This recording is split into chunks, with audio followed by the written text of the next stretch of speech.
तर परळीत मतदाना दिवशी उमेदवाराच्या बॉडीगार्डला रोखल्याच्या प्रकार कैलास फड यांच्यावर गुन्हा दाखल झालाय। बीड पोलिसांना 82 दिवसांनंतर जाग आली। तर कैलास फड यांच्यासह त्यांचा मुलगा आणि इतर 5 जणांवर परळी शहर पोलीस ठाण्यात गुन्हा दाखल झालेला आहे। स्वतः अंजली दमानियाजी आपल्यासोबत फोन लाईनवरून जोडण्यात आलेले आहेत। अंजली दमानियाजी, स्वागत आहे तुमचं TV9 मध्ये। बीड पोलिसांनी अखेर 82 दिवसांनंतर हा गुन्हा दाखल केलाय, काय प्रतिक्रिया? नाही, एक चांगला पोलीस ऑफिसर काय करू शकतो हे आज याच्यावरनं दिसतंय आपल्याला। आणि एक तर मला असं आता माझी पुढची डिमांड अशी आहे की जितके व्हिडिओज इलेक्शन कमिशनकडे आता आहेत, कारण असे असंख्य व्हिडिओज आहेत, त्या सगळ्यांवर गुन्हे झाले पाहिजेत। आणि बीडची जी परळीची निवडणूक आहे ना, ती पुन्हा एकदा झाली पाहिजे।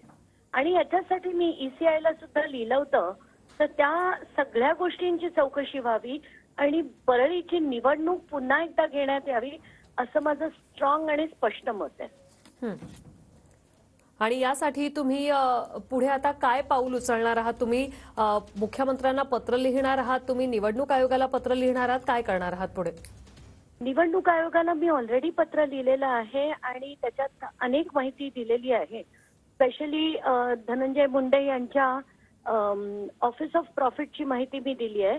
त्या व्यतिरिक्त मला असं वाटतं की जेवढे ECI मध्ये व्हिडिओ झालेले आहेत तक्रारीचे, त्या सगळ्याची दखल घेतली जावी आणि त्या प्रत्येक गोष्टीवर आता अशी केस दाखल व्हायला हवी आणि रिइलेक्शन करून घ्यावं परळीत, अशी मी मागणी करणार आहे। नक्कीच, धन्यवाद अंजली दमानियाजी, तुम्ही TV9शी बोललात त्यासाठी।